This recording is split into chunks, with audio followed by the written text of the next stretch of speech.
उसके पूर्व घटित घटनाओं के या विकास या इतिहास के संदर्भ में उसका अध्ययन किया जाता है। अगली शाखा के रूप में बात करें तो मानव भूगोल और अर्थशास्त्र। अब आप देखिए अर्थशास्त्र, अर्थ आय प्राप्ति के जो स्रोत है, आय प्राप्ति के जो कार्य हैं, यानी वे सभी मानवीय कार्य जिनसे मानव को आय की प्राप्ति होती है। तो आय प्राप्ति वाले जितने भी क्रियाएं हैं वो सभी क्रियाएं किसके अंतर्गत आती हैं? अर्थशास्त्र के अंतर्गत आती है, क्योंकि अर्थशास्त्र केवल किसका अध्ययन करता है? उन कार्यों का अध्ययन करता है जिससे मानव को आय की प्राप्ति होती है, चाहे उसमें आय प्राप्ति के जो साधन है, चाहे वो प्राथमिक आवश्यकताओं की पूर्ति से संबंधित हो, चाहे वो उच्च आवश्यकताओं की पूर्ति से संबंधित हो, उससे चाहे आर्थिक संगठन व्यवस्था प्रभावित होती हो, चाहे वो जीविकोपार्जन के साधन भी हो सकते हैं। जीविकोपार्जन जीवन निर्वाह, जिससे मानव अपना जीवन निर्वाह कर सके, जिससे मानव अपनी आवश्यकताओं की पूर्ति कर सके। वो आवश्यकता प्राथमिक आवश्यकताओं की पूर्ति करनी है तो भी कार्य करना होगा।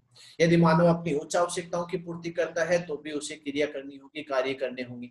और उन सभी गतिविधियों का, मानवीय गतिविधियों का, चाहे वो प्राथमिक हो, चाहे वो द्वितीयक हो, चाहे वो तृतीयक आर्थिक क्रिया हो, उन मानवीय गतिविधियों का, आर्थिक क्रियाओं का अध्ययन किसमें किया जाता है? अर्थशास्त्र में। और मानव भूगोल भी किसका अध्ययन करता है? मानव की आर्थिक क्रियाओं का अध्ययन करता है कि मानव जो कार्य करेगा, क्योंकि अपने प्रारंभ में बात की थी, पहले टॉपिक में भी अपने बात की थी कि मानव की जो गतिविधियां है, मानवीय जो क्रिया है, मानवीय जो व्यवसाय है, मानवीय जो आर्थिक गतिविधियां हैं, उसका अध्ययन किसमें किया जाएगा? मानव भूगोल में किया जाएगा। तो मानवीय क्रियाओं की दृष्टि से अर्थशास्त्र का संबंध किसके साथ हुआ? मानव भूगोल के साथ। अगली शाखा के रूप में अपन बात करते हैं मानव भूगोल और समाजशास्त्र। अब आप देखिए समाजशास्त्र मूल रूप से किसका अध्ययन करता है? समाज का, यानी जो संगठन है या जो ग्राम व्यवस्था है, जो परिवार है, या उस समाज की जो परंपराएं हैं, रीति रिवाज है, या जो मान्यताएं हैं, धार्मिक जो मान्यताएं हैं, तो समाज से संबंधित जो गतिविधियां हैं, जो सामाजिक संगठन है, जो वर्ग संगठन है, जो ग्रामीण व्यवस्था है, जो परिवार है, उन सभी का अध्ययन किसमें किया जाता है? समाजशास्त्र में। जैसा नाम से भी स्पष्ट है कि समाज प्लस शास्त्र, यानी समाज से संबंधित क्रियाओं का अध्ययन करने वाला विषय क्या होगा? समाजशास्त्र होगा। अब जब मानव भूगोल के साथ समाजशास्त्र का संबंध कैसे हुआ? अब मानव भूगोल में अपन किसका अध्ययन करते हैं? मानव का, लेकिन मानव का अध्ययन किसके रूप में? उसके समुदाय, उसके समाज के रूप में।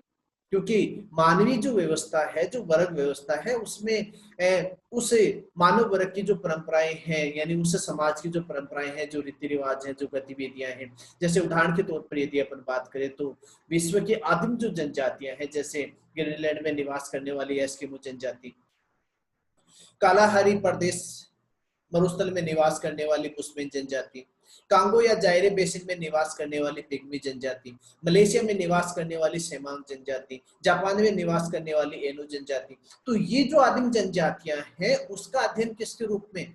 समाजशास्त्र के रूप में, कि वहां की सामाजिक परंपराएं कैसी होंगी, उनकी मान्यताएं हैं, उनके अंधविश्वास हैं, उनकी जो रीति रिवाज है, उनका रहन सहन है, उनका खान पान है, वो किस प्रकार का है। तो ये सभी अध्ययन किसमें? समाजशास्त्र में। और उन आदिम जनजातियों के रूप में समाजशास्त्र का अध्ययन किसमें किया जाता है? मानव भूगोल में किया जाता है। अगली शाखा के रूप में यदि अपन बात करें तो मानव भूगोल एवं मानव शास्त्र। अब आप देखिए मानव शास्त्र, मानव शास्त्र किसका अध्ययन करता है? केवल मानव का।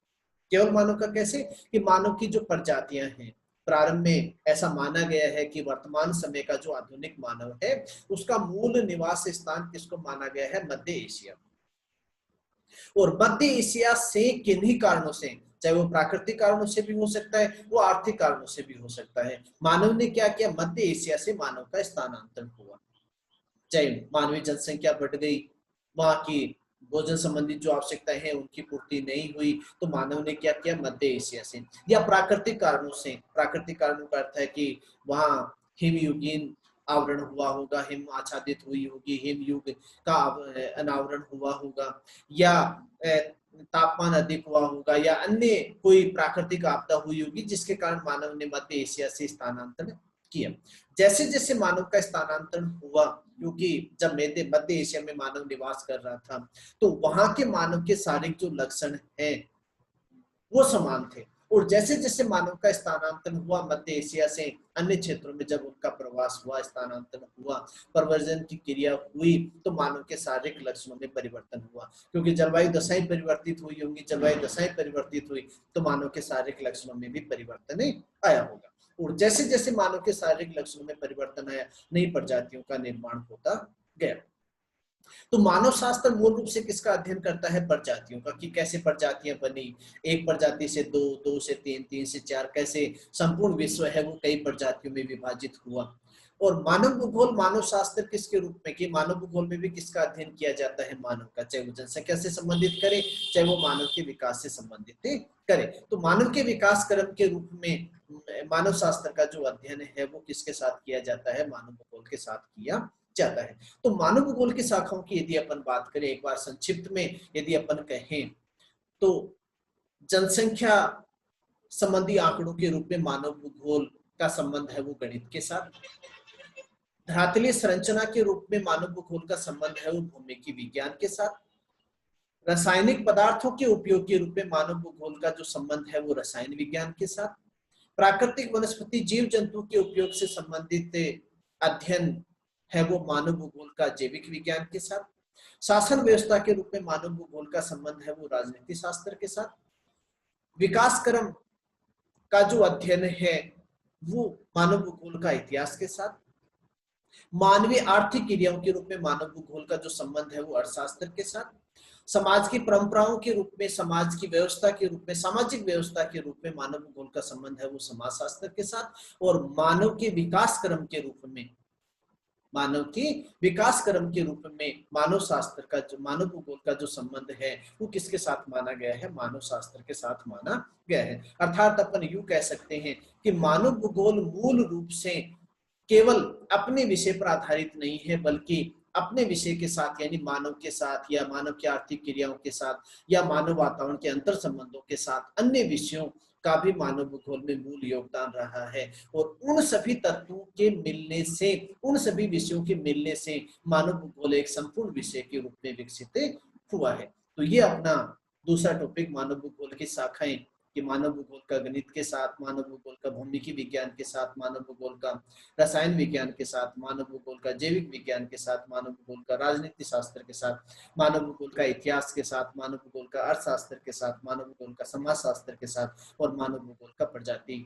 मानव भूगोल का मानव शास्त्र के साथ पूर्ण रूप से अंतर संबंधित रहा है। क्योंकि कोई भी विषय है वो पूर्ण रूप से पूर्ण नहीं हो सकता है, स्वतंत्र नहीं हो सकता, आत्मनिर्भर नहीं हो सकता।